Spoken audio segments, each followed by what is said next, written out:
사람들의 시선이 모두 저에게 쏠려 있었어요. 차갑고 날선 시선들이었어요. 어떻게 갚을 건데요? 하루에 얼마나 버세요? 대답을 못하네요. 그럼 답이 나왔잖아요. 정작 남자가 비웃듯이 말했어요. 폐지 줍는 것도 좋지만 남에게 피해는 주면 안 되는 거 아니에요? 저런 무책임한 사람이 어디 있어요. 경찰 불러서 처리하는 게 나을 것 같아요. 말들이 점점 더 거세져요. 마치 제가 일부러 사고를 낸 것처럼요. 그때 제 마음속에서 뭔가가 무너져 내렸어요. 제가 뭘 어떻게 해요? 목소리가 떨렸어요. 제가 일부러 한 게 아니에요. 할아버지, 그만하세요. 이렇게 하면 더 안 좋아져요. 하지만 멈출 수가 없었어요.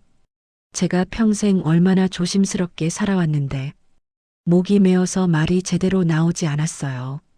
그때 검은 승용차의 뒷좌석 문이 조용히 열렸어요. 단정한 정장을 입은 중년 남성이 내렸어요. 혹시 성함이 박성도라고 합니다. 박 회장님의 얼굴이 순간 굳어졌어요. 아버지, 맞으시죠? 그 아이입니다. 진우입니다. 이야기를 시작하기 전에 구독과 좋아요를 부탁드립니다. 구독과 좋아요는 영상 제작에 많은 도움과 힘이 됩니다. 안녕하세요. 저는 박성도라고 합니다. 올해 73이죠. 새벽 5시면 어김없이 눈이 떠집니다. 몸이 기억하고 있거든요. 30년 넘게 이 시간에 일어났으니까요. 오늘도 마찬가지입니다. 창밖이 아직 컴컴한데 벌써 몸이 일어날 준비를 하고 있어요. 낡은 이불을 걷어내고 몸을 일으킵니다. 허리가 또 아프네요. 어제 폐지 더미를 너무 많이 실어서 그런가 봅니다. 그래도 참아야죠. 아픈 게 하루 이틀 일은 아니거든요. 판자촌 골목은 여전히 조용합니다. 가끔 새벽 일찍 나가는 사람들 발소리만 들릴 뿐이에요. 저도 그중 한 명이죠. 다른 점이 있다면 저는 손수레를 끌고 나간다는 거예요. 손수레 바퀴가 삐걱거립니다. 기름칠을 해야 하는데 자꾸 까먹네요. 아무래도 나이가 드니까 그런 것 같아요. 예전엔 이런 소소한 것들도 잘 챙겼는데 말이죠. 오늘은 평소보다 발걸음이 빠릅니다. 특별한 날이거든요. 그러니까 제게는 특별한 날이죠. 다른 사람들은 모르겠지만요. 첫 번째 골목에 들어섭니다. 여기는 원룸촌이라 폐지가 잘 나와요. 학생들이 많이 살거든요. 책이며 신문이며 박스까지 나름 괜찮은 것들이 나오죠. 구부정한 허리를 더 굽혀 폐지를 줍습니다. 손이 제대로 펴지지 않아서 힘들어요. 관절염 때문인데 병원에 가자니 돈이 아깝고 안 가자니 점점 더 아프고 그렇네요. 그래도 오늘은 좀 다릅니다. 마음이 급해요.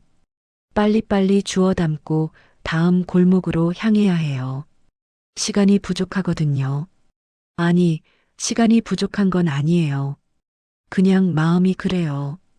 오늘만큼은 평소보다 많이 주어야 할 것 같아서요. 이유야 뻔하죠.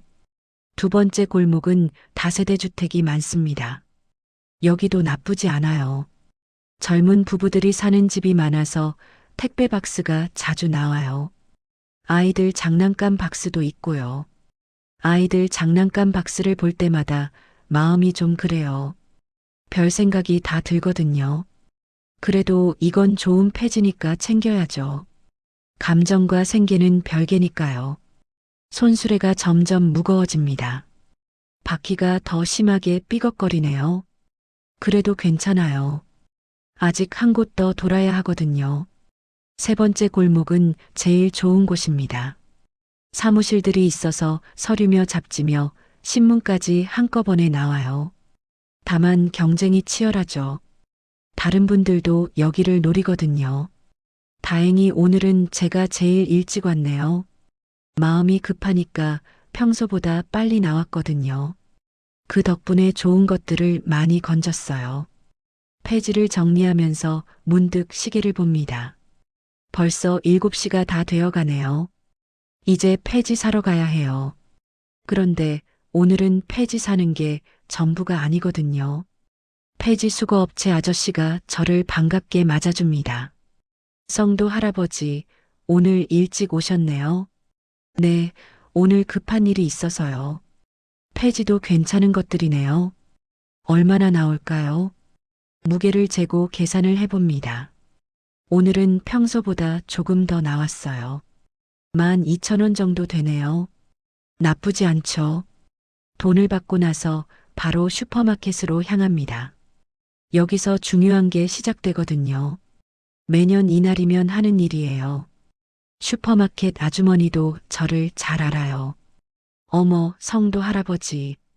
오늘도 김밥 사러 오셨나요? 네, 그래야죠.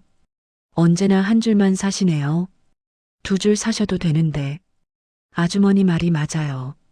돈이 없어서 한 줄만 사는 건 아니거든요.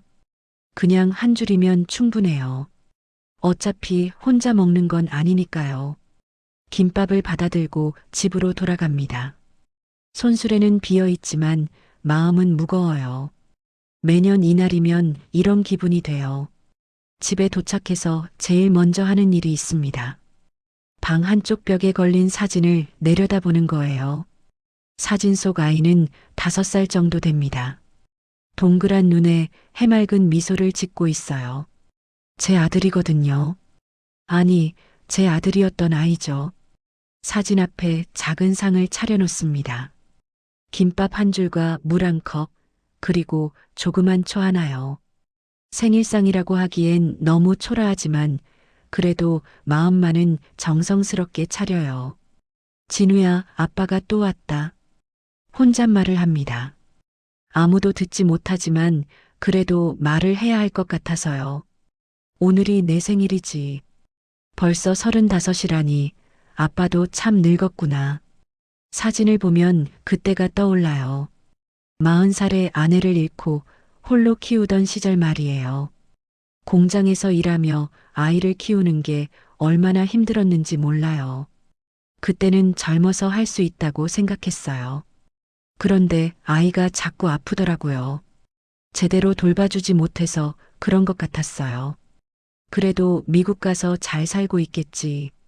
입양을 보내기로 결정한 건 아이가 5살 때였어요. 미국에 사는 부부가 진우를 입양하고 싶다고 했거든요. 의사 부부였어요. 얼마나 고민했는지 몰라요. 밤마다 잠을 못 잤어요. 그런데 아이 장래를 생각하니까 그게 맞는 것 같더라고요. 제가 키우는 것보다는 훨씬 나을 거라고 생각했어요. 아빠가 미안하다. 마지막으로 아이를 본 게 공항에서였어요. 새 부모님 손을 잡고 가는 뒷모습만 봤거든요. 돌아서서 손을 흔들어주는 아이를 보니까 눈물이 나더라고요. 그 이후로 연락은 없었어요. 입양기관에서는 아이가 잘 지내고 있다고만 해주더라고요. 더 자세한 건 알려줄 수 없다고 했어요. 김밥을 한 조각 떼어서 사진 앞에 놓습니다. 나머지는 제가 먹어요. 맛이 있는지 없는지 모르겠네요. 그냥 씹히는 대로 삼켜요. 문득 궁금해져요. 진우가 지금 뭘 하고 살까요? 의사가 됐을까요? 아니면 다른 일을 하고 있을까요? 결혼은 했을까요? 아이들도 있을까요? 그러면 저는 할아버지가 되는 건데 생각만 해도 신기해요. 한 번도 만나보지 못한 손자들이 있을지도 모르거든요. 가끔 거리에서 30대 남자들을 보면 괜히 눈여겨봐요. 혹시 진우가 한국에 왔을까 해서요. 물론 말도 안 되는 일이지만 그래도 그런 생각이 들어요. 초를 켜고 소원을 빕니다. 매년 같은 소원이에요. 건강하게 잘 살고 있기를. 그리고 가능하다면 한 번만이라도 다시 볼 수 있기를. 초가 조용히 타고 있어요. 작은 불빛이 어둠 속에서 흔들리고 있죠. 마치 제 마음 같아요. 시간이 흘러서 초가 다 타갑니다. 이제 정리를 해야 해요. 김밥도 치우고 상도 정리하고요. 내일도 새벽 5시에 일어나야 하거든요. 그런데 오늘은 뭔가 다른 기분이에요. 평소보다 더 허전하다고 할까요? 아무래도 나이가 들어서 그런 것 같아요. 예전엔 이렇게까지 마음이 아프지 않았거든요. 사진을 다시 벽에 걸어 놓습니다. 진우가 웃고 있는 모습을 보니까 조금 마음이 나아져요. 그래도 이렇게라도 매년 생일을 챙겨주니까 다행이에요.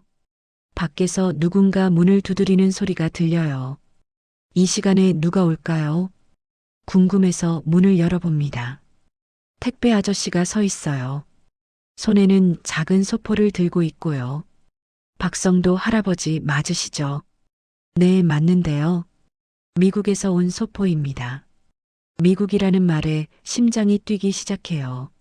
설마 그럴 리는 없겠지만 그래도 혹시나 해서요. 소포를 받고 나서 한참을 들여다봤습니다. 발신인이 누구인지 확인하려고 했거든요. 그런데 영어로 적혀 있어서 잘 모르겠어요. 그냥 미국 어디선가 보낸 것 같은데 말이죠. 택배 아저씨가 얼른 확인해 달라고 하더라고요. 그래서 일단 받기는 했는데 마음이 계속 신경 쓰여요. 혹시나 해서 말이에요. 오늘 폐지 수거는 여기서 끝낼 생각이었는데 그래도 조금 더 돌아봐야겠어요. 아무래도 마음이 뒤숭숭해서 집에만 있기가 그렇거든요. 손수레를 다시 끌고 나섭니다. 소포는 집에 두고 나왔어요. 나중에 천천히 뜯어보려고요. 지금은 일이 먼저니까요. 재개발 지역 쪽으로 향합니다. 거기는 평소에 잘 안 가는 곳이에요. 폐지가 별로 없거든요. 그런데 오늘은 그냥 가보고 싶어요. 마음이 복잡할 때면 평소와 다른 길을 걷고 싶어지거든요. 재개발 지역 입구에 도착했습니다. 새로 지은 고급 아파트들이 쭉 늘어서 있어요. 저희 판자총과는 하늘과 땅 차이죠. 그래도 구경하는 재미는 있어요. 아파트 단지 앞에 고급 차들이 줄지어 서 있습니다. 벤츠며 BMW며 이름도 모르는 비싼 차들이 많아요. 저 같은 사람은 평생 한번 타보기도 어려운 차들이죠. 그런데 이상하게 오늘은 발걸음이 무겁네요. 아무래도 그 소포 때문인 것 같아요. 계속 신경이 쓰이거든요. 미국에서 누가 저한테 소포를 보낼 이유가 없는데 말이에요. 손수레를 끌고 골목을 빠져나오려던 순간이었습니다. 갑자기 바닥이 미끄러워지더라고요. 어젯밤에 비가 와서 그런 모양이에요. 손수레가 제 손에서 미끄러지면서 옆으로 기울어졌어요. 이거 막으려고 했는데 이미 늦었어요. 손수레가 옆에 주차되어 있던 검은 벤츠 쪽으로 미끄러져 갔거든요. 쿵! 둔탁한 소리와 함께 손수레가 차 옆면에 부딪혔어요. 벤츠 문짝에 길다란 긁힌 자국이 생겼고요. 아, 이게 무슨... 순간 머릿속이 하얘졌어요. 이런 일이 생길 줄은 꿈에도 몰랐거든요. 평생 조심스럽게 살아왔는데 이런 실수를 하다니요. 삐익. 차에서 경고음이 울리기 시작했어요. 아무래도 충격을 감지하는 장치가 있나 봐요. 소리가 꽤 크더라고요. 주변 사람들이 다 쳐다볼 정도로요. 이거 평생 폐지 주어도 못 갚겠구나. 혼잣말이 저절로 나왔어요. 벤츠 수리비가 얼마나 나올지 상상도 안 되거든요. 제가 하루 벌어봐야 10,000원에서 20,000원 사이인데 말이에요. 그러자 아파트 경비실에서 사람들이 뛰어나오기 시작했어요. 경비 아저씨 둘과 정장 입은 사람 하나가 이쪽으로 달려오고 있어요. 어떻게 된 겁니까? 제일 먼저 온 경비 아저씨가 소리쳤어요. 차를 보더니 얼굴이 하얗게 질리더라고요. 아, 죄송합니다. 제가 실수로.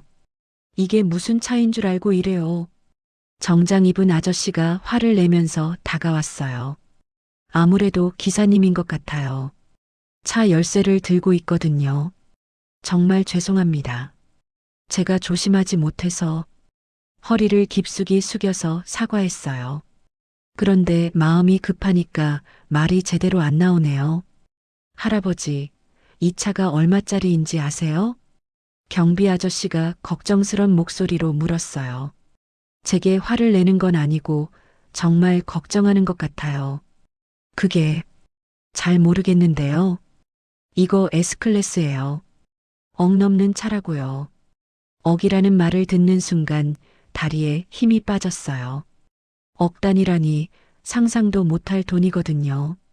그때부터 주변에 사람들이 모여들기 시작했어요. 지나가던 행인들이며 다른 아파트 주민들까지요. 다들 무슨 일인가 해서 구경하러 온 거예요. 어머, 저 할아버지가 저 차를 긁었나 봐요. 폐지 줍다가 그런 건가? 어휴, 저런 고급차를 왜 거기에 세워놔요? 그래도 조심해야죠. 노인네가 벤츠를 긁었다고 사람들이 수군거리는 소리가 들려요. 대부분 저를 불쌍하게 보는 것 같기도 하고 또 어떤 사람들은 비난하는 것 같기도 해요. 제가 어떻게든 갚겠습니다. 기사님에게 다시 한번 고개를 숙였어요. 그런데 얼굴 표정이 좋지 않아요. 당연하죠. 자기가 관리하던 차에 문제가 생겼으니까요. 갚는다고 갚을 수 있는 금액이 아니에요. 그래도 일단 차 주인분한테 연락드려야겠어요. 기사님이 휴대폰을 꺼내서 전화를 걸기 시작했어요. 아무래도 차 주인에게 상황을 알리는 것 같아요. 그러는 동안 저는 그냥 서 있을 수밖에 없었어요. 도망갈 수도 없고 그렇다고 어쩔 수도 없고요. 그냥 기다리는 수밖에요. 차 주인분이 지금 회사에 계신다고 하네요. 잠깐만 기다려달라고 하시는데요. 경비 아저씨가 저에게 말해줬어요. 목소리가 조금 안쓰럽더라고요. 아무래도 제 상황을 보니까 그런가 봐요. 네, 기다릴게요. 어차피 갈 곳도 없어요. 이런 일을 저질러 놓고 그냥 가버릴 수는 없잖아요. 그건 사람이 할 일이 아니죠. 그런데 사람들이 계속 모여들어요. 어느새 제 주위에 10명도 넘는 사람들이 둘러서 있어요. 마치 구경거리라도 되는 것처럼요. 저런 할아버지 힘드시겠네. 그러게요. 저 나이에 저런 일이 생기다니. 아무리 그래도 조심하지. 폐지 줍다 남의 차 긁고도 가만히 있네.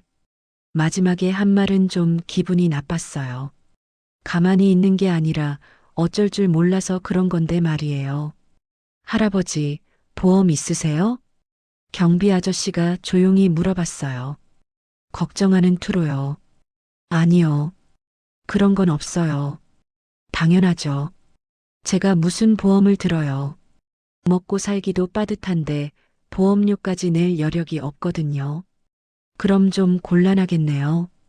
경비 아저씨 표정이 더 어두워졌어요. 아무래도 제 처지를 이해하는 것 같아요. 시간이 흘러도 차 주인은 나타나지 않았어요. 아무래도 바쁜 사람인 모양이에요. 그래서 기사님과 경비 아저씨들만 저를 지키고 서 있는 거예요. 할아버지, 앉으세요. 경비 아저씨가 경비실에서 의자를 가져다 줬어요. 서서 기다리기가 힘들 것 같아서 그런가 봐요. 고맙습니다. 의자에 앉았지만 마음은 편하지 않아요. 계속 불안하거든요. 차 주인이 와서 뭐라고 할지 모르겠고 얼마나 배상을 요구할지도 모르겠어요. 그런데 가만히 앉아 있으니까 오늘 아침에 받은 소포가 계속 생각나네요. 미국에서 온 소포라고 했는데 혹시 진우와 관련이 있을까요? 아니에요. 그럴 리가 없어요. 진우는 저를 기억하지도 못할 거예요. 5살에 입양 갔는데 무슨 기억이 있겠어요. 그래도 마음 한편으로는 조금 기대가 되는 것도 사실이에요. 오늘이 진우 생일이니까 더더욱 그래요. 할아버지, 괜찮으세요? 경비 아저씨가 걱정스럽게 물어봤어요. 아무래도 제가 멍하니 앉아 있으니까 그렇게 보인가 봐요. 네, 괜찮아요. 괜찮지 않지만 그렇다고 할 수밖에 없어요. 이런 상황에서 괜찮지 않다고 하면 더 신경 쓰일 테니까요. 그때 또 다른 사람들이 다가왔어요. 아파트 주민인 것 같은 부부였어요. 저를 보더니 수군거리기 시작했어요. 어머나, 저 할아버지 때문에 저 차가 저렇게 됐나 봐요. 요즘 폐지 줍는 분들이 정말 많아졌어요. 조심성도 없이. 그러게요. 우리 차도 조심해야겠어요. 듣고 있기가 힘들어요. 일부러 그런 게 아닌데 마치 제가 고의로 한 것처럼 말하거든요. 그래도 참을 수밖에 없어요. 실제로 제가 실수해서 생긴 일이니까요. 변명할 여지가 없어요. 기사님이 다시 전화를 받더라고요. 차 주인과 통화하는 것 같았어요. 네, 알겠습니다. 네, 그렇게 하겠습니다. 통화를 마치고 저를 보더라고요. 표정이 좀 복잡해요. 차 주인분이 오신다고 하네요. 30분 후에요. 네, 기다리겠습니다. 이제 정말 만나게 되는군요. 어떤 분일까요? 화를 많이 내실까요? 아무래도 좋은 상황은 아니겠죠. 주변 사람들은 여전히 구경하고 있어요. 마치 드라마라도 보는 것처럼요. 저는 그냥 피곤하기만 해요. 문득 집에 있는 진우 사진이 생각났어요. 오늘 아침에 생일상도 차려드렸는데 이런 일이 생기다니요. 괜히 불길한 기분이 드네요. 30분이 지났는데도 차 주인은 나타나지 않았습니다. 기사님이 몇 번 더 전화를 걸어봤지만 받지 않더라고요. 아무래도 더 급한 일이 생긴 모양이에요. 이상하네요. 분명히 온다고 하셨는데 기사님이 짜증스런 표정을 지었어요. 저 때문에 본인도 곤란해진 거죠. 차를 맡겨놓고 이런 일이 생겼으니까요. 주변에 모인 사람들은 더 많아졌어요. 어느새 20명도 넘는 것 같아요. 다들 호기심 어린 눈으로 저를 바라보고 있어요. 할아버지, 정말 미안하다고 사과만 하면 되는 줄 아세요? 갑자기 뒤에서 날카로운 목소리가 들렸어요. 돌아보니 정장 입은 중년 남성이 서 있더라고요. 아파트 주민인 것 같아요. 죄송합니다. 일단 고개를 숙였어요. 뭐라고 대답해야 할지 모르겠거든요. 죄송하다고 해서 해결될 일이에요? 저 차 수리비가 얼마나 나올 줄 아세요? 목소리에 짜증이 가득해요. 마치 자기 차라도 되는 것처럼 화를 내고 있어요. 제가 어떻게든 갚겠습니다. 어떻게든이라뇨? 할아버지 같은 분이 어떻게 갚으려고요? 말투가 점점 더 험해져요. 주변 사람들도 고개를 끄덕이며 동조하고 있고요. 그러게요. 폐지 줍다 남의 차 긁고도 가만히 있네? 또 다른 아주머니가 끼어들었어요. 목소리에 비난이 섞여 있어요. 요즘 이런 분들이 너무 많아요. 조심성도 없이 돌아다니면서. 맞아요.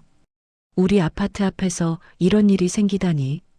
사람들이 하나둘씩 저를 비난하기 시작했어요. 마치 제가 고의로 한 일인 것처럼요.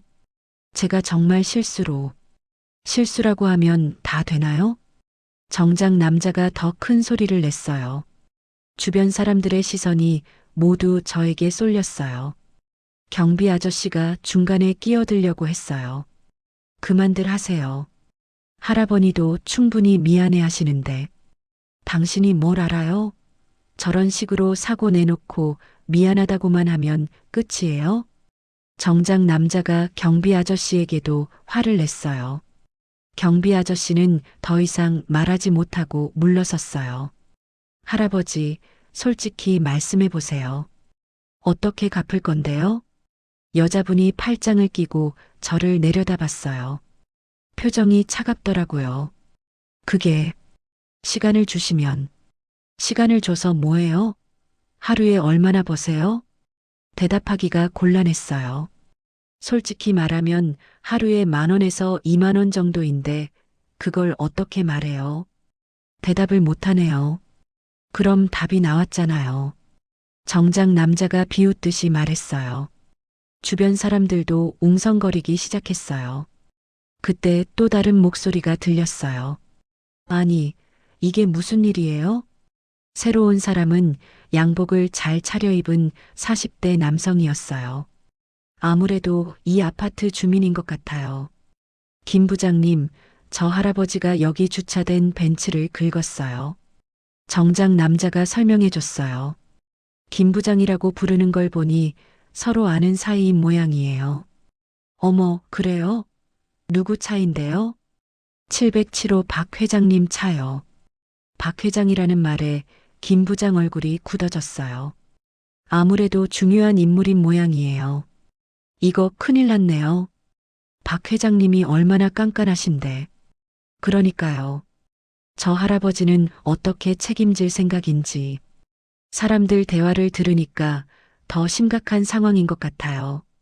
차 주인이 만만한 사람이 아닌 모양이에요. 할아버지, 이거 정말 심각한 일이에요.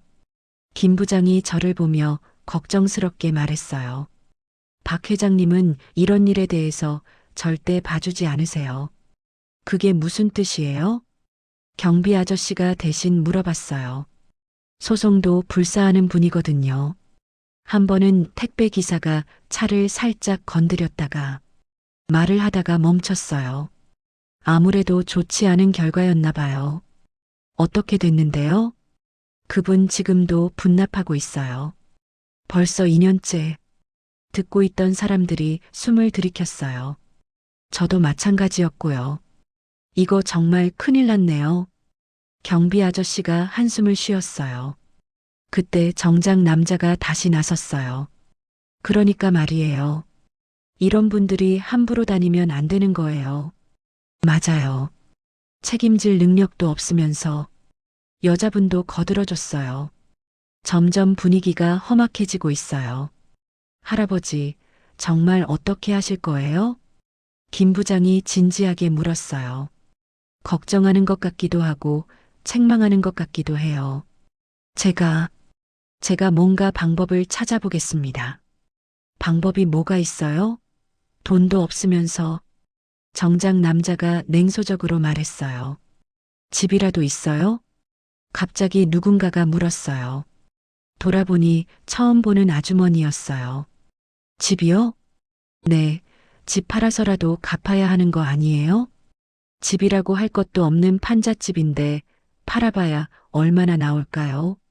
게다가 그마저도 재개발 때문에 곧 철거될 예정이에요. 그게 집이라고 할 만한 건 아니고, 그럼 뭐가 있어요? 자식이라도 있나요? 자식이라는 말에 가슴이 찔렸어요. 진우가 생각났거든요. 하지만 연락처도 모르고 설령 안다고 해도 이런 일로 연락할 수는 없어요. 그것도 없습니다. 정말 아무것도 없네요. 사람들이 한숨을 쉬며 고개를 흔들었어요. 마치 제가 골칫거리라도 되는 것처럼요. 그때 기사님이 다시 전화를 받더라고요. 네, 박 회장님. 네, 그렇습니다. 통화하는 목소리가 긴장되어 있어요. 아무래도 차 주인과 통화하는 모양이에요. 네, 알겠습니다. 바로 조치하겠습니다. 전화를 끊고 저를 보더라고요. 표정이 심각해요. 박 회장님이 오신다고 하네요. 10분 후에요. 이제 정말 끝났네요. 김 부장이 걱정스럽게 중얼거렸어요. 박 회장님이 직접 오시다니. 이거 보통 일이 아니에요. 주변 사람들도 웅성거리기 시작했어요. 다들 걱정스러운 표정들이에요. 할아버지, 정말 준비 안 되어 있으면 큰일 날 거예요. 경비 아저씨가 조용히 말해줬어요. 정말 걱정해 주는 것 같아요. 그런데 뭘 준비해요? 돈도 없는데. 정작 남자가 비웃듯이 말했어요. 그러게요. 이런 상황에서 뭘 어쩌겠다고. 여자분도 한마디 거들었어요. 그러자 사람들이 더 많이 모여들었어요. 박 회장이 온다는 소문이 퍼진 모양이에요. 어느새 30명도 넘는 사람들이 저를 둘러싸고 있어요. 저 할아버지 때문에 박 회장님이 직접 나오시네. 정말 민폐지. 왜 여기서 폐지를 줍고 그래. 우리 아파트 이미지만 나빠져. 사람들 말이 점점 더 거세져요. 마치 제가 일부러 이런 일을 벌인 것처럼요. 저는 그냥 의자에 앉아서 고개만 숙이고 있었어요. 뭐라고 변명해도 소용없을 것 같거든요. 그런데 마음 한편으로는 억울하기도 해요. 정말 실수였는데 이렇게까지 몰아세우나 싶어서요. 할아버지, 진짜 어떻게 하실 거예요? 김 부장이 다시 물었어요. 이번엔 정말 심각한 표정이에요. 박 회장님이 오시기 전에 뭔가 대책을 세워 놓으셔야 해요. 대책이라는 게 일단 성의를 보여드려야죠. 돈이라도 조금. 돈이라고 해봐야 주머니에 있는 게 12,000원이 전부예요. 오늘 폐집한 돈이거든요. 얼마나 있으세요? 12,000원 정도. 어머, 그게 다예요? 사람들이 다시 웅성거렸어요. 12,000원으로는 어림도 없다는 표정들이에요. 정말 답답하네요. 정작 남자가 손사래를 치며 고개를 흔들었어요. 그때 누군가가 제안했어요. 경찰서에 신고하는 게 어때요? 그래요. 이런 건 경찰이 처리해야죠. 사람들이 동조하기 시작했어요. 경찰서라는 말에 가슴이 두근거렸어요. 경찰서요? 네, 교통사고니까 경찰 신고를 해야죠. 김 부장이 설명해 줬어요. 그러면 어떻게 되는 건가요? 경비 아저씨가 걱정스럽게 물었어요. 일단 조사받고 합의 안 되면 법정까지 갈 수도 있어요. 법정이라는 말에 머리가 어지러워졌어요. 제가 법정에 서게 될 줄이야. 할아버지, 정말 심각해요. 김 부장이 진지하게 말했어요. 박 회장님은 절대 쉽게 넘어가지 않으실 거예요. 그러자 정작 남자가 다시 나섰어요. 그러니까 처음부터 조심했어야죠. 맞아요. 책임질 능력도 없으면서 왜 남의 집 앞에서 그런 일을 해요. 여자분도 거세게 말했어요. 사람들의 시선이 모두 저에게 쏠려 있어요. 차갑고 날선 시선들이에요. 마치 제가 죄인이라도 된 것처럼요. 그때 멀리서 검은 승용차 한 대가 다가오는 게 보였어요. 사람들이 웅성거리기 시작했어요. 박 회장님 차 같은데요. 정말 오시나 봐요. 이제 어떻게 될까요? 저는 더욱 작아졌어요. 어둠 속에 홀로 남겨진 기분이었거든요. 검은 승용차가 천천히 다가와서 제 앞에 멈춰섰습니다. 엔진 소리도 거의 들리지 않을 정도로 조용한 차였어요. 아무래도 정말 비싼 차인 것 같아요. 사람들이 더 많이 몰려들었어요. 어느새 40명도 넘는 것 같아요. 마치 구경거리라도 되는 양저를 둘러싸고 있어요. 박 회장님이 정말 오셨네요. 김 부장이 긴장한 목소리로 말했어요. 다른 사람들도 모두 숨을 죽이고 차를 바라보고 있어요. 그런데 차에서는 아무도 내리지 않았어요. 뒷좌석에 누군가 앉아 있는 것 같은데 창문이 까맣게 썬팅되어 있어서 잘 보이지 않아요. 왜 안 내리시지? 경비 아저씨가 작은 소리로 중얼거렸어요. 그때 경비 중 한 명이 휴대폰을 꺼내더라고요. 경찰 부를까요? 갑작스런 말에 가슴이 철렁했어요. 경찰이라니 생각만 해도 무서워요. 왜 경찰을요? 경비 아저씨가 물었어요. 이런 사고는 경찰에 신고해야 하는 거 아니에요? 그러게요. 이미 너무 늦었어요. 정작 남자가 거들어줬어요. 맞아요. 처음부터 경찰을 불렀어야죠. 여자분도 동조했어요. 사람들이 하나둘씩 고개를 끄덕이기 시작했어요. 경찰을 부르는 게 맞다는 분위기예요. 잠깐만요. 아직 차 주인분도 안 나오셨는데. 경비 아저씨가 말렸어요. 그래도 신고는 해야죠. 이건 수리비만 수천입니다.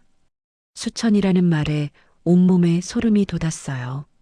수천만 원이라는 뜻이겠죠. 상상도 할 수 없는 돈이에요. 손이 떨리기 시작했어요. 처음에는 조금만 떨렸는데 점점 더 심해지더라고요. 주머니에 넣었던 손을 빼내니까 떨리는 게 다 보였어요. 할아버지, 괜찮으세요? 경비 아저씨가 걱정스럽게 물었어요. 네, 괜찮습니다. 괜찮지 않지만 그렇게 대답할 수밖에 없었어요. 그런데 정말 괜찮지 않았어요. 다리에도 힘이 빠지고 머리도 어지러워졌어요. 이런 큰 돈을 어떻게 갚아야 할지 감이 안 잡히거든요. 이거 정말 큰일 났네요. 김 부장이 한숨을 쉬며 말했어요. 할아버지가 감당할 수 있는 금액이 아니에요. 그러니까 처음부터 조심했어야죠. 정작 남자가 또 나섰어요. 목소리에 짜증이 가득해요. 요즘 이런 분들 때문에 정말 피해보는 사람이 많아요. 맞아요. 책임질 능력도 없으면서 여자분도 거들어줬어요. 그러자 다른 사람들도 하나둘씩 말을 보태기 시작했어요. 폐지 줍는 것도 좋지만 남에게 피해는 주면 안 되는 거 아니에요? 그러게요. 우리 같은 일반인들이 왜 이런 걸로 고생해야 해요? 아파트 주차장도 아니고 길에서 이런 일이 생기다니.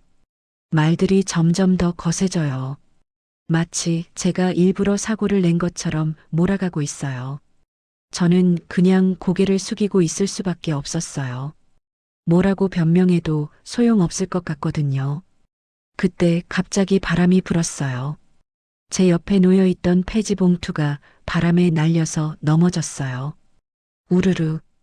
봉투 안에 들어있던 폐지들이 바닥에 쏟아졌어요. 신문지며 박스 조각이며 온 사방으로 흩어졌어요. 어머나! 사람들이 소리쳤어요. 그리고 누군가가 웃기 시작했어요. 저것 봐요. 폐지가 다 쏟아졌네요. 정말 지저분하다. 아파트 앞이 엉망이 됐네요. 웃음소리가 여기저기서 터져 나왔어요. 마치 재미있는 광경이라도 보는 것처럼요. 저는 급하게 일어나서 폐지를 주워 담으려고 했어요. 그런데 손이 너무 떨려서 제대로 집어지지 않았어요. 할아버지, 천천히 하세요. 경비 아저씨가 도와주려고 했어요. 그런데 정작 남자가 막았어요. 놔두세요. 본인이 한 일이니까 본인이 치우게. 그래요. 왜 우리가 도와줘요? 여자분도 차갑게 말했어요. 저는 혼자서 폐지를 주워야 했어요. 무릎을 꿇고 바닥을 기어다니면서 하나하나 주웠어요. 그런데 바람이 계속 불어서 폐지들이 자꾸 날아가더라고요.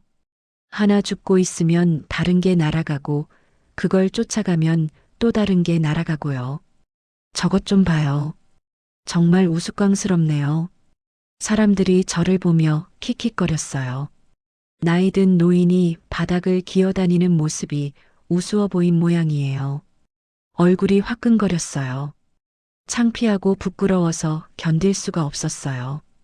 하지만 계속 주어야 했어요. 그냥 놔둘 수는 없으니까요. 할아버지, 그냥 두고 가세요. 경비 아저씨가 안쓰럽게 말했어요. 아니에요. 제가 치워야죠. 폐지 하나하나가 제 생계였어요. 버릴 수 없었어요. 그런데 사람들의 시선이 따가웠어요. 마치 지저분한 걸 보는 것처럼 저를 바라보고 있어요. 정말 보기 안 좋네요. 우리 아파트 품격이 떨어져 보여요. 빨리 치우고 가셨으면 좋겠는데. 말들이 계속 들려왔어요. 하나하나가 가슴에 박혔어요. 그때 또 바람이 불었어요. 겨우 모아놓은 폐지들이 또 날아갔어요. 아, 한숨이 저절로 나왔어요. 힘이 빠져서 그대로 주저앉고 싶었어요. 할아버지, 그만하세요.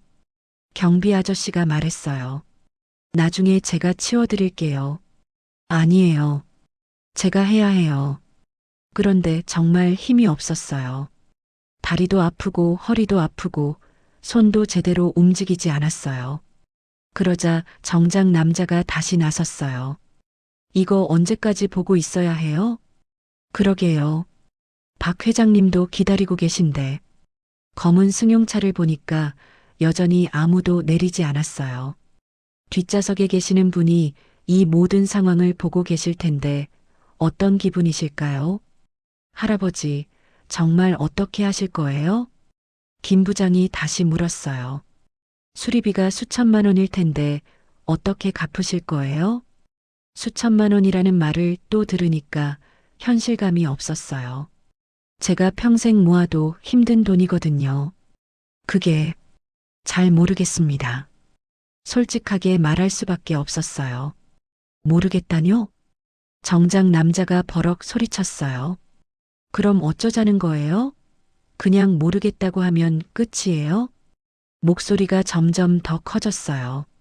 주변 사람들도 웅성거리기 시작했어요. 저런 무책임한 사람이 어디 있어요. 정말 답답하네요.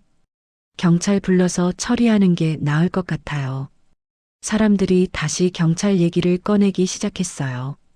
그때 제 마음속에서 뭔가가 무너져 내렸어요. 지금까지 참고 있던 모든 것들이 한꺼번에 터져 나왔어요. 분노와 억울함, 그리고 절망감이 한꺼번에 밀려왔어요. 왜 저만 이런 일을 당해야 하는지 모르겠어요. 진우를 보낸 것도, 혼자 늙어가는 것도, 그리고 지금 이 상황도 모든 게 다 제 탓인 것처럼 느껴졌어요. 눈물이 나려고 했어요. 하지만 참았어요. 이렇게 많은 사람들 앞에서 울 수는 없었어요. 그런데 참기가 힘들었어요. 가슴이 터질 것 같았어요. 할아버지, 정말 답이 없네요. 김 부장이 한숨을 쉬며 말했어요. 그때 저도 모르게 소리가 나왔어요.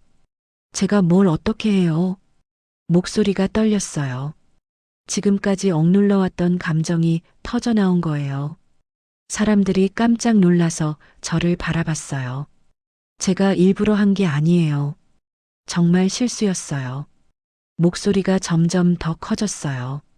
그런데 왜 저를 이렇게 몰아세우는 거예요? 할아버지, 진정하세요. 경비 아저씨가 말렸어요. 하지만 이미 늦었어요. 감정이 완전히 터져버렸거든요.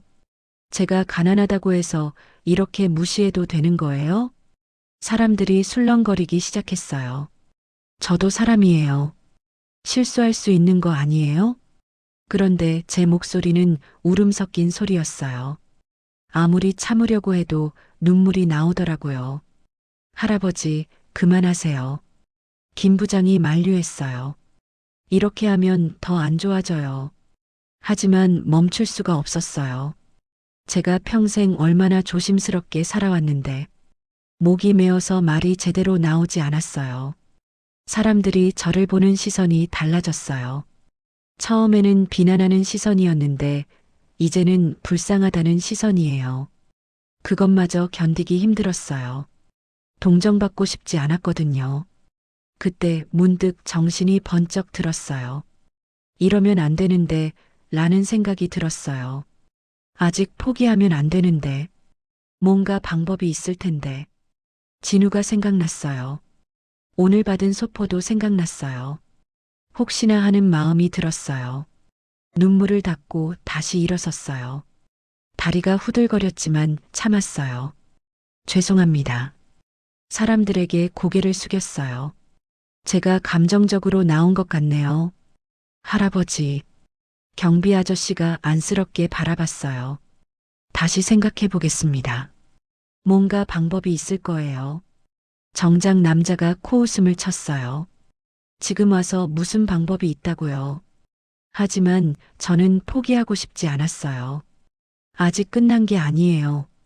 그때 검은 승용차의 뒷좌석 문이 조용히 열렸어요. 검은 승용차의 뒷좌석 문이 천천히 열렸습니다. 모든 사람들의 시선이 그쪽으로 쏠렸어요. 단정한 검은 정장을 입은 중년 남성이 차에서 내렸습니다. 키가 크고 어깨가 넓어서 위험이 느껴졌어요. 머리는 깔끔하게 정돈되어 있고 안경을 쓰고 있었죠. 박 회장님이세요. 김 부장이 작은 소리로 말했어요. 목소리에 긴장감이 섞여 있었어요. 박 회장이라는 분은 차에서 내린 후 잠시 서서 주변을 둘러봤습니다. 깊은 눈빛으로 상황을 파악하는 것 같았어요. 사람들이 모두 조용해졌어요. 아까까지 웅성거리던 소리가 싹 사라졌어요. 뭔가 압도적인 분위기가 있으셨거든요. 그분의 시선이 저에게로 향했습니다. 그리고 잠시 멈췄어요. 저는 고개를 숙인 채 서 있었어요. 얼굴을 들어서 마주볼 용기가 나지 않았거든요. 할아버님께서 박 회장님이 말을 시작하려다 멈췄어요. 뭔가 이상한 기분이 드셨나 봐요. 저도 고개를 조금 들어서 그분을 봤습니다. 그런데 왜인지 낯익은 느낌이 들었어요. 어디서 본 것 같은 얼굴이었거든요. 박 회장님이 천천히 저에게 다가오셨습니다. 한 걸음, 두 걸음, 신중하게 걸어오시더라고요. 그때 저는 손목을 만지작거렸어요. 긴장되면 자주 하는 버릇이거든요. 손목에 있는 오래된 자국 때문에 가끔 간지러워서요. 박 회장님의 시선이 제 손목으로 향했습니다. 그리고 갑자기 멈춰 서셨어요. 제 손목에는 희미한 흰 자국이 있어요. 아주 오래전에 미국 병원에서 찬 팔찌 자국이거든요. 진우가 수술받을 때 저도 같이 병원에 입원했던 적이 있어서요. 그때 진우가 열이 너무 높아서 응급실에 갔었어요. 저도 너무 걱정이 되어서 계속 병원에 있었거든요. 그래서 저도 팔찌를 차게 되었죠. 박 회장님이 제 손목을 계속 바라보셨어요. 눈빛이 조금 달라진 것 같았어요. 그분의 기억 속에 뭔가가 스쳐 지나가는 것 같았어요. 아주 오래된 기억이요. 30년 전 입양기관에서 받은 서류들. 그 안에 적혀 있던 이름. 박성도. 친부의 이름이었죠. 당시 5살이었던 진우는 그 이름을 기억하지 못했어요. 너무 어렸으니까요. 하지만 서류에는 분명히 적혀 있었어요. 그리고 지금 그분 앞에 서 있는 늙은 노인의 이름도 박성도였어요. 물론 박성도라는 이름이 흔하긴 해요. 우연의 일치일 수도 있었죠. 하지만 손목의 그 흰 자국은 달랐어요. 미국 병원 팔찌 자국이었거든요. 진우의 기억 속에는 아주 흐릿하게 남아있는 장면이 하나 있었어요. 병원에서 아빈 아빠가 팔찌를 차고 있던 모습이요. 너무 어려서 정확하지는 않았지만 그래도 기억에 남아 있었어요.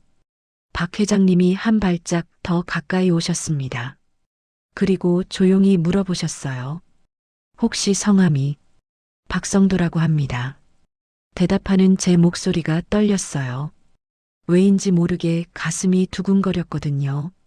박 회장님의 얼굴이 순간 굳어졌어요. 뭔가 확신에 가까운 표정이셨어요. 주변 사람들은 이 상황을 이해하지 못했어요.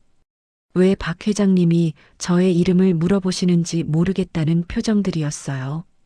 할아버님 혹시 박 회장님이 말을 시작하시려다 다시 멈추셨어요. 아직 확신할 수 없으셨나 봐요. 그런데 저도 이상했어요. 왜 이분이 저에게 관심을 보이시는지 모르겠어요. 단순한 교통사고인데 말이죠. 저는 다시 고개를 숙였어요. 뭔가 복잡한 기분이 들었거든요. 진우 생각이 났어요. 오늘 아침에 생일상을 차려드렸던 그 아이 말이에요. 만약 진우가 살아있다면 지금쯤 이런 어른이 되어 있을까요? 성공한 사업가가 되어서 이런 비싼 차를 타고 다닐까요? 그런 생각을 하니까 가슴이 아팠어요. 제가 키웠다면 이렇게 성공할 수 있었을까요? 박 회장님이 또 한 발짝 가까이 오셨어요. 이제 정말 가까운 거리였어요. 할아버님, 혹시 아드님이... 아들이요? 제가 깜짝 놀라서 고개를 들었어요. 네, 아드님이 계시나요? 갑작스런 질문이었어요. 교통사고와 무슨 상관이 있는 걸까요? 그게 있긴 하지만 어떻게 대답해야 할지 모르겠어요. 진우는 지금 어디 있는지도 모르거든요. 혹시 입양을 박 회장님이 조심스럽게 물어보셨어요. 그 순간 저는 깜짝 놀랐어요. 어떻게 그걸 아시는 걸까요? 네, 그렇습니다. 떨리는 목소리로 대답했어요. 박 회장님의 눈빛이 더 깊어졌어요. 뭔가 확신하는 표정이셨어요. 주변 사람들도 이상하다는 표정으로 저희를 바라봤어요. 무슨 대화를 하는지 모르겠다는 얼굴들이었어요. 할아버님, 박 회장님이 더 가까이 오셨어요. 이제 정말 바로 앞이었어요. 그리고 조용한 목소리로 말씀하셨어요. 혹시 아드님 이름이 진우였나요? 진우라는 이름을 듣는 순간 온몸이 얼어붙었습니다. 가슴이 쿵쾅거리기 시작했어요.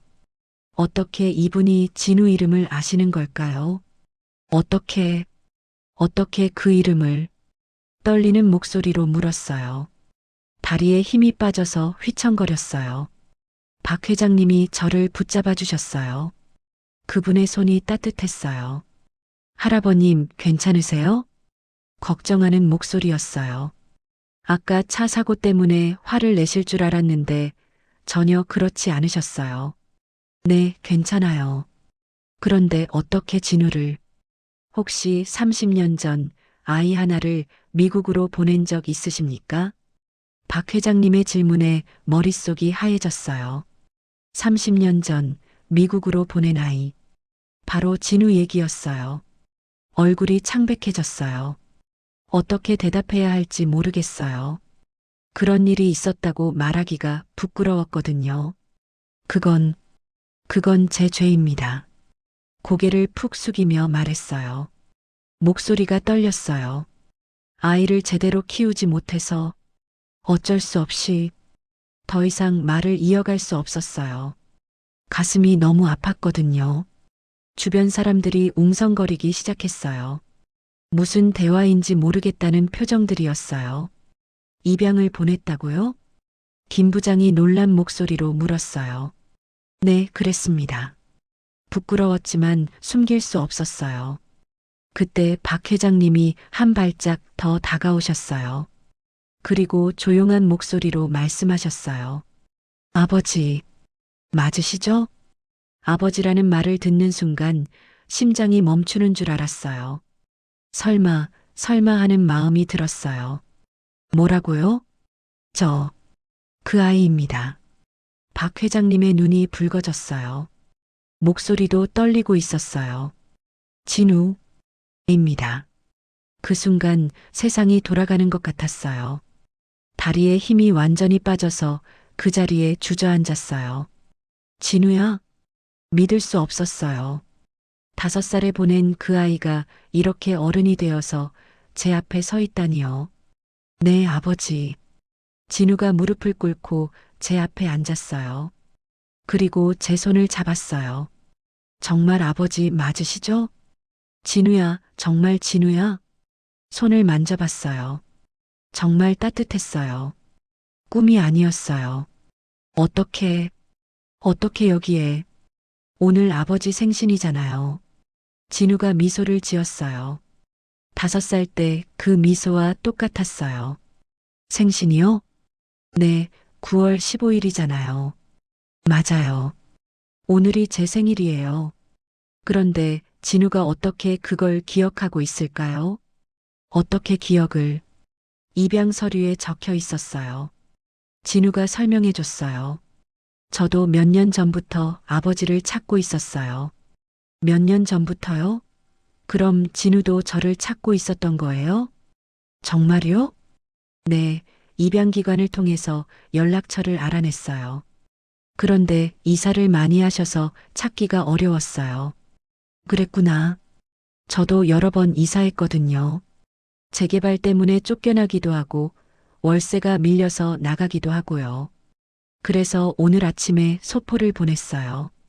소포요? 아, 그 미국에서 온 소포가 진우가 보낸 거였구나. 그 소포가, 네, 제가 보낸 거예요. 편지와 사진들이 들어 있어요. 편지와 사진이요. 궁금해졌어요. 주변 사람들이 상황을 이해하기 시작했어요. 박 회장과 제가 부자 사이라는 걸 깨달았거든요. 어머나, 정말이요? 김 부장이 놀란 표정으로 물었어요. 박 회장님이 저 할아버지 아드님이세요? 네, 그렇습니다. 진우가 일어나서 대답했어요. 그리고 사람들을 보며 말했어요. 제 아버지입니다. 사람들이 웅성거리기 시작했어요.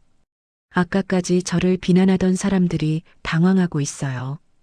특히 정장 남자와 여자분은 얼굴이 하얗게 질렸어요. 아까 저를 그렇게 몰아세웠거든요. 이게 어떻게... 정장 남자가 말을 더듬었어요. 진우가 그들을 보며 말했어요. 아까 제 아버지에게 무례하게 굴었던 것 같은데요. 목소리에 차가움이 있었어요. 죄송합니다. 정장 남자가 급하게 사과했어요. 저희가 몰라서. 여자분도 덩달아 사과했어요. 진우는 그들을 한 번 더 보고는 저에게로 시선을 돌렸어요. 아버지, 일어나세요. 진우가 제 팔을 잡고 일으켜줬어요. 차 일은 걱정하지 마세요. 하지만 수리비가 아버지 것도 아니고 제 것인데 무슨 수리비요. 진우가 웃으며 말했어요. 그런데 아버지, 어떻게 여기에 오셨어요? 폐지 주우러 다니다가. 말하기가 부끄러웠어요. 성공한 아들 앞에서 폐지 줍는다고 말하기가요. 폐지를요? 진우의 표정이 어두워졌어요. 아버지가 그런 일을. 미안하다, 진우야. 왜 미안해하세요? 진우가 제 어깨에 손을 올렸어요. 아버지가 잘못한 게 뭐가 있어요? 그래도 널 버렸잖아. 버린 게 아니에요. 저를 위해서 하신 일이잖아요. 진우의 목소리가 따뜻했어요. 입양 가정에서 정말 잘 자랐어요. 의사 부부셨거든요. 그래, 그래서 다행이다. 눈물이 날 것 같았어요. 의대도 나오고 지금은 사업을 하고 있어요. 그렇구나. 자랑스러웠어요. 제가 키웠다면 이렇게 성공할 수 있었을까요? 아버지 덕분이에요. 내가 뭘 했다고. 아버지가 저를 보내주지 않았다면 지금의 제가 없었을 거예요. 진우가 진심으로 말하는 것 같았어요. 주변 사람들이 조용히 지켜보고 있었어요. 아까와는 완전히 다른 분위기였어요. 아버지, 이제 같이 가요. 같이요? 네, 제가 아버지를 모셔야죠. 하지만 나는... 아무 걱정하지 마세요. 진우가 단호하게 말했어요. 이제 제가 아버지를 모실 거예요. 그때 기사님이 다가왔어요. 회장님, 차 정리하겠습니다. 아, 네. 그런데 이분은 제 아버지시니까. 네, 알겠습니다. 기사님도 놀란 표정이었어요. 경비 아저씨가 다가와서 말했어요. 할아버지, 정말 다행이네요.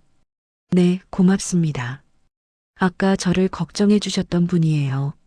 정장 남자와 여자분은 어정쩡하게 서 있었어요. 뭐라고 말해야 할지 모르는 것 같았어요. 진우가 그들을 보며 말했어요. 다음에는 상황을 제대로 파악하고 말씀하시기 바랍니다. 차가운 목소리였어요. 네, 죄송합니다. 그들이 고개를 숙였어요. 다른 구경꾼들도 하나둘씩 흩어지기 시작했어요. 더 이상 볼거리가 없으니까요. 아버지, 집에 가서 소포 뜯어보세요. 진우가 말했어요. 제가 그동안 찍은 사진들이랑 편지가 들어있어요. 그랬구나. 미국에서 자란 이야기도 다 적어놨어요. 듣고 싶었어요. 진우가 어떻게 자랐는지, 무엇을 하며 살았는지. 진우야, 혹시... 네. 나를 원망하지 않니? 왜 원망해요? 5살에 널 버렸잖아. 아버지, 그런 말씀하지 마세요. 진우가 제 손을 꼭 잡았어요. 아버지가 최선을 다해서 선택한 일이잖아요. 그래도 저도 아이가 있어요. 딸이 하나. 정말? 네, 7살이에요. 그럼 저는 할아버지가 된 거네요. 아버지 손녀예요. 손녀요. 상상만 해도 기뻤어요. 이름이 뭐니? 소영이에요. 소영이. 예쁜 이름이네요. 소영이한테 할아버지 얘기 많이 해줬어요. 정말? 네, 할아버지를 꼭 만나고 싶다고 하더라고요. 나를 만나고 싶다고? 네, 할아버지가 어떤 분인지 궁금하다고요. 눈물이 날 것 같았어요. 손녀가 저를 궁금해한다니요. 진우야, 고맙다. 뭐려? 나 같은 아비를 찾아줘서. 아버지, 그런 말씀하지 마세요. 진우의 목소리도 떨렸어요. 저야말로 고마워요. 이렇게 건강하게 계셔서 건강하다고 할 수 있을까요? 하지만 살아있긴 해요. 아버지, 이제 정말 가요. 응. 진우가 제 팔을 부축해줬어요. 그리고 차 쪽으로 걸어갔어요. 주변 사람들이 저희를 지켜봤어요. 신기하다는 표정들이었어요. 아까까지 저를 비난하던 사람들의 표정이 완전히 바뀌었어요. 어떻게 할 줄 모르겠다는 얼굴들이었어요. 진우가 차 문을 열어줬어요. 아버지, 타세요. 내가 이런 차를 타도 되나? 아버지 차예요. 진우가 웃으며 말했어요. 차에 탔어요. 정말 편안했어요. 이런 차를 타는 날이 올 줄은 몰랐어요. 진우가 옆에 앉았어요. 그리고 기사님에게 말했어요. 아버지 댁으로 가주세요. 네, 회장님. 차가 출발했어요. 창 밖으로 사람들이 보였어요. 아직도 저희를 보고 있더라고요. 30년 만에 만난 아들과 함께 집으로 가고 있었어요. 꿈 같은 일이었어요. 차 안은 조용했어요. 진우와 저 둘 다 말을 하지 않았거든요. 30년 만에 재회였는데 무슨 말부터 해야 할지 모르겠더라고요. 기사님이 백미러로 저희를 힐끔힐끔 보고 있었어요. 아무래도 신기한 상황이었을 거예요. 아버지, 그 손수레는 어떻게 하죠? 진우가 뒤를 돌아보며 물었어요. 아까 폐지가 쏟아졌던 손수레 말이에요. 아, 그냥 두고 와도 돼. 그래도 아버지가 쓰시던 건데. 진우가 기사님에게 말했어요. 잠깐 차 세워주세요. 네, 회장님. 차가 멈췄어요. 진우가 내려서 손수레를 가져왔어요. 트렁크에 넣으려고 하더라고요. 진우야, 그런 더러운 걸 왜?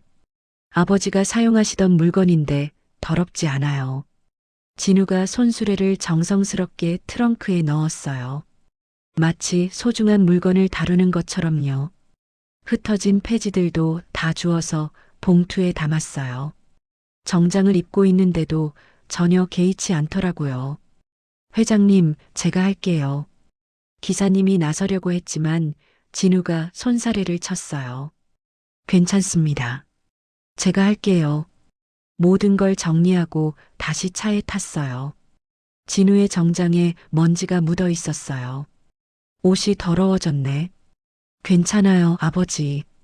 진우가 웃으며 말했어요. 이런 건 중요하지 않아요.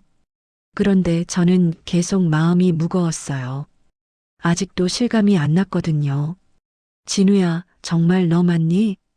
네, 아버지. 꿈 같다. 저도 그래요. 진우의 목소리도 떨리고 있었어요. 아버지, 그런데 수리비 걱정은 하지 마세요. 하지만 이 차보다 아버지를 먼저 찾고 싶었습니다. 진우의 말에 가슴이 뭉클했어요. 30년 동안 아버지를 찾고 있었어요. 30년 동안? 네, 성인이 되고 나서부터 계속요. 그랬구나.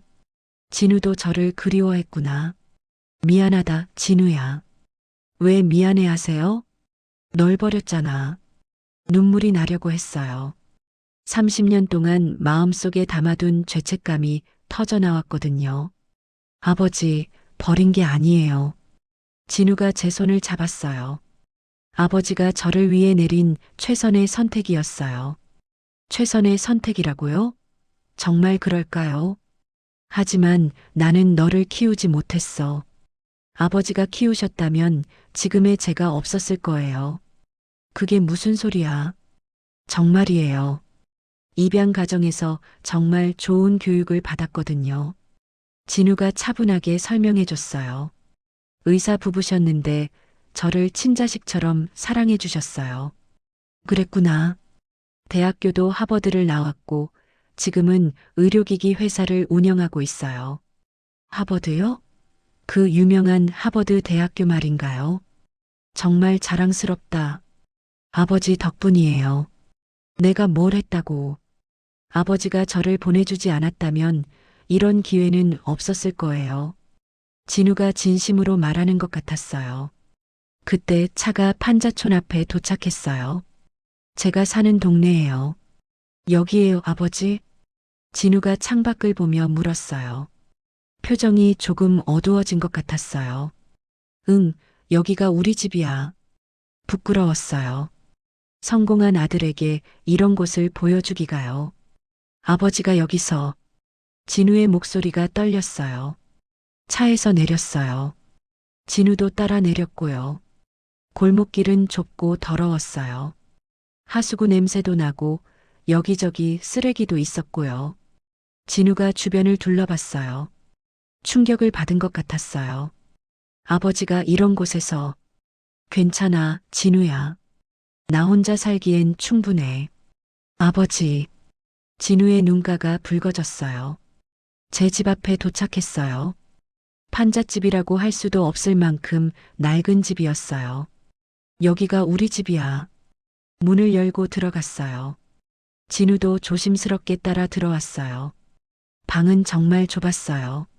4평 남짓한 원룸이었거든요. 가구라고는 낡은 이불과 작은 책상, 그리고 가스레인지 하나가 전부였어요. 벽에는 진우 어린 시절 사진이 걸려 있었어요. 오늘 아침에 생일상을 차린 바로 그 사진이요. 진우가 그 사진을 보더니 멈춰 섰어요. 이 사진, 내가 5살 때 찍은 거야. 아버지가 가지고 계셨구나. 30년 동안 매일 봤어. 진우가 사진 앞으로 다가갔어요. 그리고 오늘 아침에 제가 차려놨던 생일상 흔적을 봤어요. 아버지, 이게 뭐예요? 오늘이 내 생일이잖아. 제 생일을 매년 이날이면 김밥 사서 내 앞에 놔뒀어. 진우가 고개를 돌렸어요. 울고 있었어요. 아버지, 미안하다, 진우야. 저도 참을 수 없었어요. 무너져 내리듯 주저앉았어요. 정말 미안하다. 30년 동안 참아왔던 모든 감정이 터져나왔어요. 내가 무능해서, 널 제대로 키우지 못해서. 아버지, 그만하세요. 진우가 제 옆에 무릎을 꿇고 앉았어요. 그런 말씀하지 마세요. 하지만 그 선택 덕분에 저는 살아남았습니다. 진우가 단호하게 말했어요. 아버지가 아니었다면 저는 지금 여기 없었을 거예요. 무슨 소리야? 정말이에요. 당시 아버지 상황에서는 최선의 선택이었어요. 진우가 제 어깨에 손을 올렸어요. 아버지 혼자 저를 키우는 게 얼마나 힘들었겠어요. 그래도 아비가 자식을, 아버지 사랑하는 사람을 보내는 게 얼마나 힘든 일인지 알아요. 진우의 목소리가 떨렸어요. 저도 아이가 있으니까 알겠어요. 그렇구나. 진우도 이제 아빠니까 제 마음을 이해할 수 있겠네요. 아버지는 저를 사랑해서 보내신 거예요. 사랑해서? 네, 저를 위해서요. 진우가 일어나서 손수레를 가져왔어요. 이 손수레로 아버지가 얼마나 힘들게 사셨을까 생각하니까 진우가 손수레를 일으켜 세워줬어요. 이제 그만하세요. 하지만 나는 아직 아버지, 이제 저와 함께 사세요. 진우가 진지하게 말했어요. 같이 살자고? 네, 아버지 혼자 이런 곳에서 사실 수 없어요. 하지만 나는 아버지도 손녀를 만나셔야죠. 손녀 얘기를 하니까 마음이 움직였어요. 소영이를, 네, 할아버지를 만나고 싶어 해요. 정말? 네, 할아버지가 어떤 분인지 계속 궁금해 했거든요. 기쁨과 걱정이 동시에 들었어요. 기쁘지만 부끄럽기도 했어요. 하지만 나는 가진 게 없어. 아버지가 저에게 주신 게 얼마나 많은데요. 내가 뭘 줬다고. 생명을 주셨잖아요. 진우가 미소를 지었어요. 그리고 사랑도요. 사랑이라고 할 수 있을까요? 버린 것밖에 없는데. 아버지가 저를 사랑하지 않으셨다면 이렇게 고생하면서 찾지 않으셨을 거예요. 그래요. 정말 사랑하지 않았다면 30년 동안 매년 생일을 챙기지도 않았겠죠. 진우야, 고맙다. 뭐려? 이렇게 찾아와줘서 당연한 일이에요. 진우가 소포를 가져왔어요. 이거 뜯어보세요. 소포를 열어봤어요. 편지와 사진들이 들어 있었어요. 편지를 읽어봤어요. 영어로 적혀 있었는데 진우가 번역해 줬어요. 아버지에게 라고 시작해요. 어떤 내용이야? 저의 성장 과정이랑 감사 인사가 적혀 있어요. 감사 인사라니 제가 고마워해야 할 사람인데. 사진도 봤어요. 진우가 자라는 모습들이 담겨 있었어요. 초등학교 입학식, 중학교 졸업식, 고등학교 졸업식, 대학교 입학식, 모든 순간순간이 담겨 있었어요. 이 사진들을, 네, 아버지에게 보여드리려고 모아둔 거예요. 30년 동안 못 본 진우의 모습들이었어요. 정말 잘 컸구나. 아버지 덕분이에요. 마지막에는 진우 가족 사진도 있었어요. 아내와 딸과 함께 찍은 사진이요. 이게 소영이구나. 네, 할아버지 닮았어요. 정말 예쁜 아이였어요. 진우 어릴 때와 비슷했어요. 언제 만날 수 있을까? 지금 당장이라도요. 진우가 웃으며 말했어요. 정말? 네, 아버지만 원하시면요. 그때 진우 휴대폰이 울렸어요. 전화를 받더라고요. 여보, 나야. 네, 찾았어요. 네, 아버지 만났어요. 아내와 통화하는 것 같았어요. 지금 데리고 갈게요. 네, 소영이한테 말해줘요. 통화를 끊고 저를 보더라고요. 아버지, 우리 집으로 가요. 지금? 네, 가족들이 기다리고 있어요. 가족이라는 말이 좋았어요. 30년 만에 다시 가족이 생겼어요. 그런데 내가 이런 모습으로. 괜찮아요, 아버지. 진우가 일어났어요. 이제 새로운 시작이에요. 그래요. 새로운 시작이에요. 30년 만에 새로운 시작. 몇 달이 지났습니다. 이제 새벽 5시에 일어나지 않아요. 몸이 깨어도 그냥 누워 있을 수 있거든요. 손수레를 끌고 나갈 필요가 없으니까요. 진우가 마련해준 작은 집에서 살고 있어요. 판잣집에 비하면 궁전 같은 곳이에요. 따뜻한 온돌방에 깨끗한 화장실까지 있거든요. 아침마다 진우와 함께 산책을 해요. 동네 뒷산까지 올라가서 맑은 공기를 마시죠. 예전에는 상상도 못했던 일이에요. 아버지, 오늘 기분 어떠세요? 좋다, 진우야. 정말 좋아요. 이런 평온한 아침이 올 줄은 몰랐거든요. 산책길에서 만나는 동네 어르신들도 저를 반갑게 맞아줘요. 성도 씨, 아드님과 또 산책 나오셨네요. 네, 운동 좀 하려고요. 자랑스러워요. 이런 멋진 아들이 있다는 게. 집으로 돌아가면 며느리가 아침을 준비해 놓고 있어요. 수연이라는 이름을 가진 착한 며느리예요. 아버님, 진지 드세요. 고맙다, 수연아. 처음에는 어색했어요. 갑자기 며느리가 생겼으니까요. 하지만 수연이가 정말 잘해줘서 금세 가족이 된 기분이에요. 소영이는 더더욱 좋아요. 7살 손녀가 저를 할아버지라고 부르면서 안겨올 때면 세상을 다 가진 기분이에요. 할아버지, 오늘 유치원에서 그림 그렸어요. 정말? 뭘 그렸니? 할아버지 그렸어요. 소영이가 그린 그림을 보면 마음이 뭉클해져요. 할아버지와 손을 잡고 있는 모습이거든요. 벤츠는 여전히 차고에 있어요. 수리도 다 끝났고요. 처음 긁힌 자국은 말끔히 사라졌어요. 가끔 진우가 그 차를 보며 말해요. 아버지 손수레가 제 인생을 움직였어요. 무슨 소리야? 정말이에요. 그 사고가 없었다면 아버지를 못 만났을 거예요. 그렇게 생각하니까 그 사고도 감사해지네요. 요즘은 진우 회사에 가끔 가요. 직원들이 저를 회장님 아버지라고 부르면서 공손하게 대해줘요. 부끄럽지만 뿌듯하기도 해요.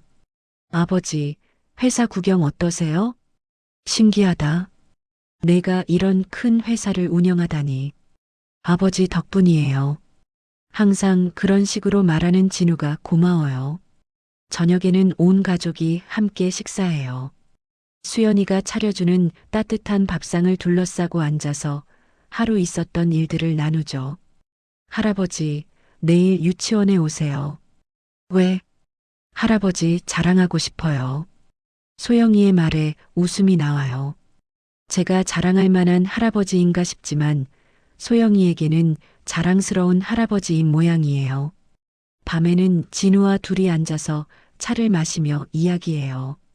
30년 동안 못 나눈 이야기들이 많거든요. 아버지, 그동안 많이 외로우셨죠? 괜찮았어. 너를 생각하면서 견뎠거든. 정말 죄송해요. 뭘 죄송해 하니? 진우도 많이 힘들었을 거예요. 아버지 없이 자라는 게 쉽지 않았을 테니까요. 가끔 옛날 판잣집 동네를 지나갈 때가 있어요. 재개발이 한창 진행되고 있더라고요. 제가 살던 집도 이미 철거됐어요. 아버지, 그립지 않으세요? 아니야. 이제 새로운 곳에서 살고 있잖아. 정말 그래요. 과거에 얽매여 있을 필요 없어요. 오늘도 평범한 하루가 지나갔어요.